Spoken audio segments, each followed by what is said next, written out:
एक बार फिर से हम अपना पी ब्लॉक एलिमेंट्स में नया टॉपिक लेकर के आए हैं, वो है हमारे पास फास्फोरस।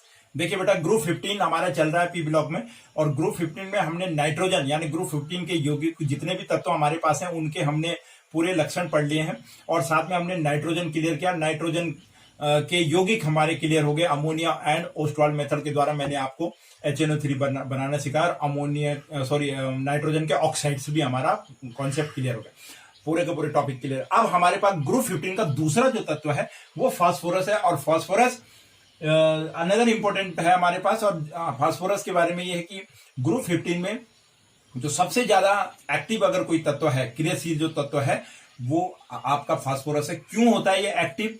बल्कि इसको ये भी कहते हैं हम कि सबसे क्रियाशील अधातु। आपके पास क्वेश्चन आता है कि धातु कौन सी है, तो हम सोडियम कहते हैं, पोटेशियम कहते हैं।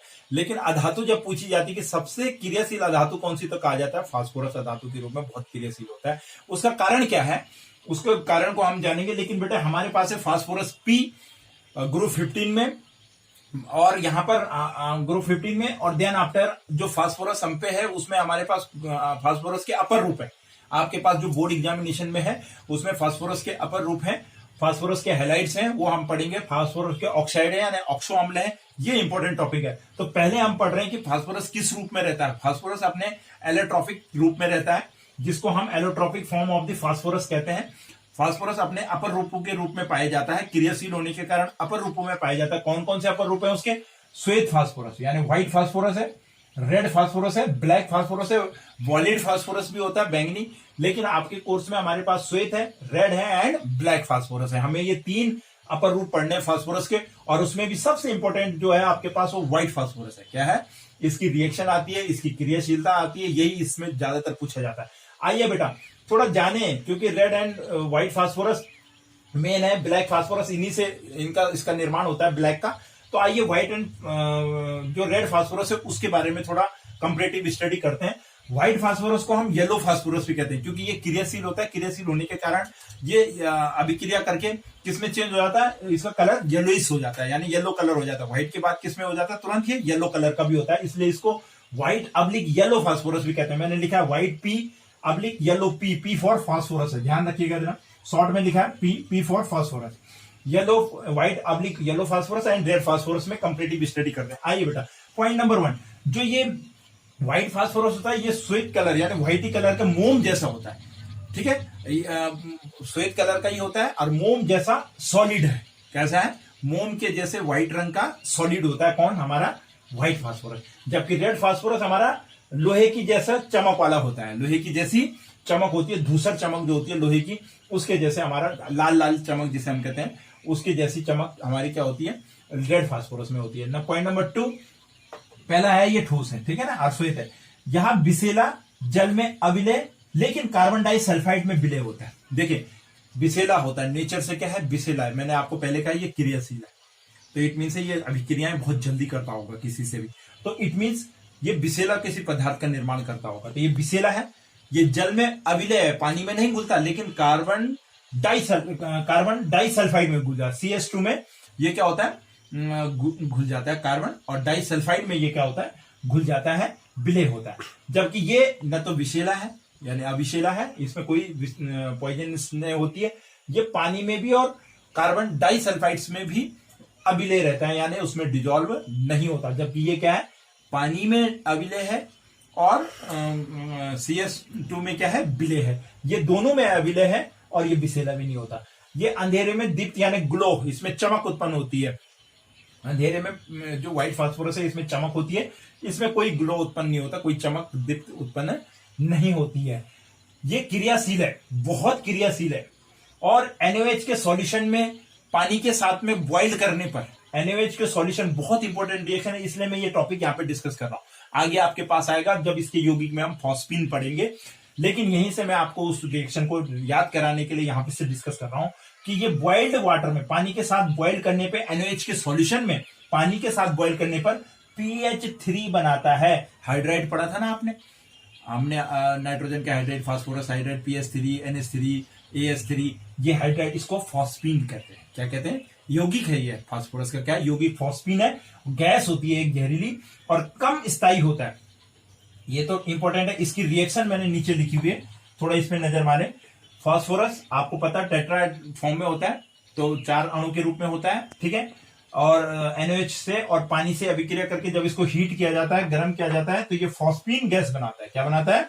फॉस्फीन गैस बनाता है। बहुत इंपॉर्टेंट रिएक्शन है, अक्सर पूछा जाता है। क्या होता है जब श्वेत फास्फोरस को NaOH के साथ, NaOH सॉल्यूशन में विलयन के साथ पानी में गर्म किया जाता है, उबाला जाता है पानी के साथ, तो क्या बनता है? फॉस्फीन गैस बनती है, जहरीली होती है। और दूसरा, ये कम स्थायी होता है, स्टेबल, यानी क्रियाशील है तो जाहिर सी बात है कम स्टेबल होगा, वीक स्टेबल है। और इसीलिए ये क्या है? क्रियाशील। अभी मैं आपको बताऊंगा ये कम स्टेबल होता क्यों है, इसके पीछे क्या कारण है।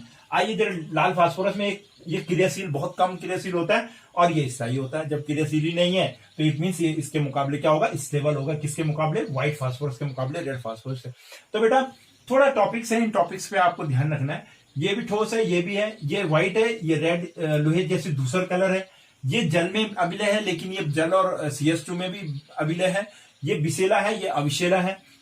ये अंधेरे में ग्लो करता है, ये नहीं करता है। ये क्रियाशील है, ये कम क्रियाशील है। ये स्टेबल है, जब कोई चीज क्रियाशील होगी तो कम स्टेबल होगी, जबकि ये ज्यादा स्टेबल है, ये स्थायी है, ठीक है। इसके ये एक रिएक्शन है जिसमें फॉस्फीन गैस बनती है, ये इसके यौगिक में भी आगे आएगी। बहुत इंपॉर्टेंट गैस है, आप ध्यान रखिएगा, अक्सर ये रिएक्शन पूछी जाती है। ये हमारे पास white phosphorus and red phosphorus. अब मैं आपको बताऊंगा इसके बाद कि ये क्यों स्टेबल है और ये क्यों स्टेबल नहीं है। ये सब डिपेंड करता है बेटा इनकी संरचना पर, इसकी स्ट्रक्चर पर, फास्फोरस की स्ट्रक्चर पर डिपेंड करता है इसका स्टेबल होना और इसका स्टेबल ना होना, इसके पीछे क्या रीजन ना बेटा। व्हाइट फास्फोरस के मैं कह रहा था कि क्रियाशील और स्टेबल, कम स्टेबल होने का पीछे क्या कारण है। तो बेटा जो मुख्य कारण है कि जो श्वेत फास्फोरस होता है वो कम स्थायी और ज्यादा क्रियाशील क्यों होता है, इसका मुख्य कारण है बेटा उसका ये बॉन्ड, आपस में जो स्ट्रक्चर है उसका बॉन्ड एंगल। इसके बॉन्ड एंगल के कारण इसमें एक तनाव रहता है। ये हमेशा किस में रहता है? एक तनाव के फॉर्म में रहता है, क्योंकि इसका जो बॉन्ड एंगल है वो इसमें तनाव उत्पन्न करता है। इस तनाव के कारण ये क्रियाशील होता है। मैं थोड़ा सा आपको समझाने की कोशिश करता हूं कि इसमें तनाव क्यों रहता है। देखिए बेटा, ये यहाँ पे ये फास्फोरस है, नाइट्रोजन। नाइट्रोजन में देखिए, हमने देखा जो नाइट्रोजन का जो बॉन्ड एंगल होता है हमारा, नाइट्रोजन ट्रिपल बॉन्ड से जुड़ा होता है, आपको पता है। फास्फोरस सिंगल बॉन्ड से जुड़े होते हैं। अब देखिए, नाइट्रोजन का ट्रिपल बॉन्ड से जुड़ने का मतलब है कि नाइट्रोजन के जो ऑर्बिटल्स होते हैं, अब लगाइए आप, ये 2 नाइट्रोजन है आपस में, एक तो इनमें सिग्मा बॉन्ड बनता है और दूसरा ये जो बॉन्ड है इनका, नाइट्रोजन के 2 जो बॉन्ड फॉर्म होते हैं वो कैसे होते हैं? एक इसमें ऊपर पाई बॉन्ड है, नीचे भी पाई बॉन्ड है और बीच में कौन सा बॉन्ड है? नाइट्रोजन का सिग्मा बॉन्ड है। नाइट्रोजन में क्या होता है? बॉन्ड अट्रैक्शन के कारण, स्ट्रॉन्ग बॉन्डिंग के कारण, ठीक है, स्टेबिलिटी ऑफ बॉन्डिंग के कारण, देखिए थर्मल स्टेबिलिटी भी हमने पढ़ी थी, के कारण ये नाइट्रोजन नजदीक आ जाते हैं। कैसे आते हैं? नजदीक आने के कारण क्या होता है कि इनके जो पी ऑर्बिटल्स हैं वो भी आपस में क्या कर लेते हैं? ओवरलैप कर लेते हैं। सामने वाले तो एक्सिस ओवरलैपिंग करते हैं और पी वाले लिटरल लैपिंग कर लेते हैं, यानी साइड ओवरलैपिंग, पार्ट्स ओवरलैपिंग भी इनमें हो जाता है नजदीक के आने के कारण। ये तो एक्सिस में करेंगे, सिग्मा बॉन्ड बनेगा, लेकिन क्योंकि बॉन्ड स्ट्रांग होता है तो नजदीक आ जाते हैं दोनों एन परमाणु, और आपस में इनकी जो लिटरल ओवरलैपिंग यानी साइड ओवरलैपिंग भी हो जाती है, जिसके कारण इसमें 2 पाई और 1 सिग्मा बॉन्ड बनता है। यानी जो नाइट्रोजन है, इसको रेड मत समझना, मैं नाइट्रोजन का आपको उदाहरण दे रहा हूं। जो नाइट्रोजन की बॉन्डिंग है उसमें इट मींस पी पाई और पी पाई बॉन्ड बनते हैं, 2 पी पाई बॉन्ड बनते हैं। ये पी पाई तो है, आपस में पी ऑर्बिटल पाई बॉन्ड बनाता है, आपको पता ही है। तो पी पाई बॉन्ड। जबकि फास्फोरस में क्या होता है? फास्फोरस का आकार बहुत बड़ा होता है, नाइट्रोजन का क्या होता है? छोटा होता है, आपको पता है। तो आकार बड़ा होने के कारण इनके फास्फोरस के जो पी ऑर्बिटल्स हैं उनमें एक्सिस तो होता है ओवरलैप, लेकिन उनमें साइड ओवरलैपिंग नहीं होती है। आकार बड़ा हो जाता है तो दूर चले जाते हैं, तो साइड ओवरलैपिंग नहीं हो पाती है। साइड ओवरलैपिंग नहीं होती तो पी पाई बॉन्ड नहीं बनता। पहला रीजन क्यों तनाव में पी पाई बॉन्डिंग नहीं है, इसलिए तनाव में। दूसरा रीजन, पी पाई बॉन्डिंग होने के कारण जो नाइट्रोजन का जो बॉन्ड एंगल होता है, नाइट्रोजन के जो आपस में बॉन्ड के एंगल बनते हैं आपस में जुड़ने पे, तो नाइट्रोजन का बॉन्ड एंगल 107 के आसपास हो, यानी बॉन्डिंग इनकी नजदीक हो जाती है। जबकि फास्फोरस के बॉन्ड क्या है? ये भी टेट्राहेड्रल फॉर्म में होता है, लोन पेयर ऑफ इलेक्ट्रॉन होता है चारों तरफ। नाइट्रोजन का इस तरीके से आपको पता है कि नाइट्रोजन बीच में और यूं इस पे हाइड्रोजन लग जाते हैं। इनकी 107 के आसपास क्या होता है, बॉन्ड एंगल होता है, जबकि इसका 60 अंश के कोण पे है। सारे के सारे क्या है, 60 अंश के। और संरचना दोनों की क्या है, टेट्राहेड्रल है। तो टेट्राहेड्रल फॉर्म में ये 60 एंगल के फॉर्म में, और ये किसमें है, 160 डिग्री के। तो ये जो अंतर है बॉन्ड का, बॉन्ड एंगल का, ये बॉन्ड एंगल का अंतर इसको हमेशा किसमें रखता है, तनाव में रखता है। और इस तनाव के कारण, बॉन्ड एंगल का डिफरेंस और पाई पाई बॉन्ड ना होने के कारण, ये तुरंत किसी अन्य तत्व के साथ में क्या कर लेता है, अभिक्रिया कर लेता है। दिस इज द रीजन कि फास्फोरस ज्यादा एक्टिव क्यों है, व्हाइट फास्फोरस बॉन्ड एंगल के कारण, तनाव होने के कारण जल्दी से एक्टिव होता है, क्योंकि इसमें 60 अंश का कोण बनता है। बनना चाहिए था 107, बन रहा है 50 डिग्री का, इसमें क्या हो गया, डिफरेंस आ गया। होना चाहिए था इसको 107 पे, है ये 60 पे। तो इसके स्ट्रक्चर के कारण इसमें तनाव होता है, और इसके कारण ये एक्टिव होता है, अन्य तत्वों के साथ में जल्दी से रिएक्शन करके अपनी संरचना को प्राप्त करना चाहता है, इसलिए ये ज्यादा एक्टिव है। अब आते हैं जरा रेड फास्फोरस। तो रेड फास्फोरस में ऐसा क्या होता है कि ये कम स्थायी हो गया, कुछ नहीं होता रेड फास्फोरस। देखिए बेटा, पी पी पी यही स्ट्रक्चर है पी पी का। रेड फास्फोरस में क्या होता है, वेरी सिंपल है, आप समझ जाएंगे बड़ी आसानी से। ये 60 एंगल के कोण पे एक दूसरे से जुड़े हुए होते हैं, ठीक है। ये दो पी आपस में कैसे हैं, किस रूप में, 60 डिग्री के एंगल के रूप में दो पी होते हैं। अब होता क्या है इसमें, ये पी आपस में, चारों पी एक दूसरे के साथ में आपस में होते हैं, यही तो स्ट्रक्चर है। चारों पी एक दूसरे के साथ में आपस में, मैं अभी डॉटेड लाइन में आपको दिखा रहा हूं, चारों पी एक दूसरे के साथ में आपस में बॉन्डिंग में। अब होता क्या है, जो रेड फास्फोरस है, रेड फास्फोरस में क्या होता है, ये वाले जो बॉन्ड हैं, ये बॉन्ड टूट करके आगे शिफ्ट हो जाते हैं। ये इधर आ जाता है, ये बॉन्ड इधर चले जाता है, और इस प्रकार से ये बॉन्डिंग आपस में हो जाती है। ये बॉन्ड अपनी पोजीशंस को बदल देते हैं। अब देखिए, अब जो ये तनाव था वो थोड़ा कम हो गया, 60 एंगल का जो ये तनाव बीच में बन रहा था इनका आपस में, ये कम हो गया। अब ये रेड फास्फोरस किस रूप में आ गया, देखिए, यानी इससे अभी और आगे फास्फोरस के अणु जुड़ सकते हैं। इट मींस ये किस फॉर्म में आ गया, बहुलक की फॉर्म में आ गया। यहां मैं एन लिख रहा हूं, इसके बाहर एन होता है बेटा, बहुलक के रूप में। ये बॉन्ड है, कोई और फास्फोरस इससे आके जुड़ जाता है, तो ये पॉलीमर के फॉर्म में आ जाता है, बहुलक। इसकी संरचना कैसे होगी, देखिए, बीच के बॉन्ड आपस में ये टूट करके ये इधर शिफ्ट हो गया, ये इस पी के साथ चला गया, ये इधर शिफ्ट हो गया, बस इतना ही डिफरेंस है। रेड फास्फोरस के स्ट्रक्चर में तनाव कम हो गया, तनाव कम होने के कारण इस पे और मॉलिक्यूल्स फास्फोरस के जुड़ सकते हैं, और जुड़ेंगे तो क्या नाम कह रहे हैं, और फास्फोरस आगे एन लिखा है तो और फास्फोरस लंबी चेन बना लेंगे, आपस में क्या बना लेते हैं, लंबी चेन बनाएंगे, और इस प्रकार से ये बहुलकीय फॉर्म में आ जाता है। और ये टेट्राहेड्रल फॉर्म में ही रहता है अपनी, कौन सी फॉर्म में, ये इसका टेट्राहेड्रल फॉर्म होती है, टेट्राहेड्रल होती है फॉर्म इसकी, और इसमें बहुलक के रूप में अणु जुड़ते हैं। तनाव कम हो गया, इसलिए ये स्थायी हो गया। ये डिफरेंस है, स्ट्रक्चर का डिफरेंस है दोनों में, रेड में एंड व्हाइट फास्फोरस में, बाकी कुछ नहीं। अब आप समझ गए कि ये क्यों क्रियाशील है, ये क्यों स्थायी है। ये बहुलक वाली फॉर्म है, बहुलक चेन बनती है ना हमारी, पॉलीमर वाली चेन, कि आगे भी इस पे और एन के रूप में नहीं, और फास्फोरस के स्ट्रक्चर इसमें जुड़ते जाएंगे, लंबी चेन बन जाएगी, इसलिए ये स्थायी हो गया। ये अस्थायी है, यानी कम स्थायी है, 60 एंगल का कोण है, रीजन पाई पाई बॉन्डिंग नहीं होती है इसमें। और दूसरा, इसका जो बॉन्ड एंगल है वो 60 डिग्री का, जबकि होना 107 का चाहिए था ना बेटा। ब्लैक फास्फोरस यानी काला फास्फोरस क्या होता है, तीसरा जो आपके पास है, वेरी सिंपल है, कुछ नहीं है। ये दो प्रकार का होता है, एक अल्फा ब्लैक फास्फोरस और एक beta black phosphorus. Alpha black, मैंने आपको पहले कहा था कि इसको हम व्हाइट एंड रेड फास्फोरस से ही प्राप्त करते हैं, इसलिए रेड एंड व्हाइट इंपॉर्टेंट होता है। रेड फास्फोरस को जब हम 803 केल्विन पे गर्म करते हैं तो हमारे को ब्लैक अल्फा ब्लैक फास्फोरस प्राप्त होता है। और इसका एक गुण होता है, ये सब्लिमेशन का गुण दिखाता है, यानी ऊर्ध्वपातित होता है।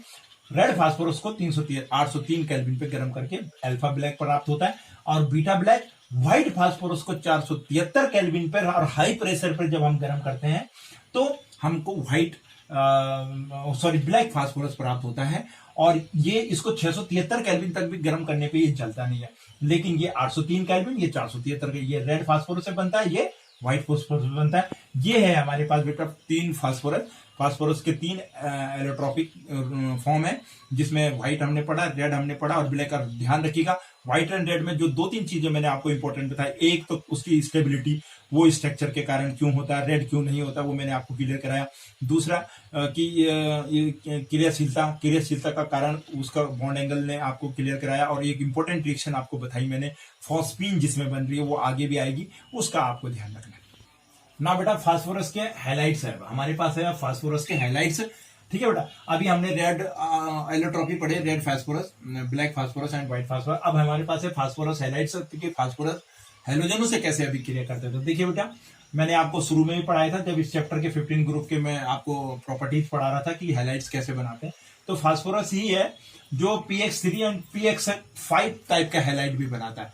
pH3 तो सभी बनाते हैं, लेकिन pH5 का फास्फोरस, pH5 का N नहीं बनाता, फास्फोरस बनाता है pH5। X क्या है बेटा, हेलोजन, क्लोरीन, ब्रोमीन, आयोडीन हम कहते हैं। ये 2 प्रकार के हाइलाइट्स बनाता है, PX5 और PX3। देखिए PX5 मतलब PCl3, बहुत इंपॉर्टेंट हाइलाइट है इसका।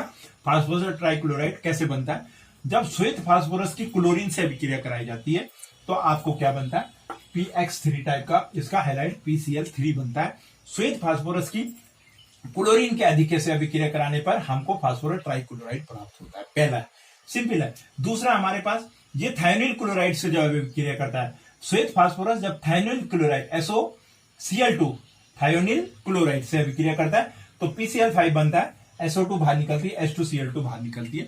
ठीक है, तो ये हमारे पास PCl5 यानी PX3 टाइप का किस प्रकार का हैलाइड बनाता है, ये आपके पास है PCl3 टाइप का हैलाइड। इसकी 2 इंपॉर्टेंट रिएक्शन है, एक श्वेत फास्फोरस क्लोरीन से अभिक्रिया करता है, एक थायोनिल क्लोराइड से अभिक्रिया करके PCl3 बनाता है ना बेटा। PCl5 वेरी सिंपल रिएक्शन है, सेम जैसे Cl3 है। श्वेत फास्फोरस को एक्सेस ऑफ क्लोरीन में 10 मॉलिक्यूल लेंगे हम क्लोरीन के, और आप देखेंगे क्या बनेगा, हमारा PCl5 बन जाएगा, फास्फोरस पेंटाक्लोराइड। ये श्वेत पीले रंग का होता है, नम होता है, और ये फास्फोरिक अम्ल भी देता है। यही जो हमारी रिएक्शन है PCl5, इससे ये फास्फोरिक अम्ल में भी परिवर्तित होता है। तो ये है हमारे पास, हमने हाईलाइट देखे कि 3 रिएक्शन मैंने आपको बताई है। आपसे यही आता है कि किस प्रकार से आप PCl5 बनाते हैं, किस प्रकार से अगर इसका विघटन करा जाए बेटा, PCl5 का तोड़ दिया जाए तो ये गर्म करने पर अपने अणु में टूटता है। तो ये किस में टूटता है, PCl3 भी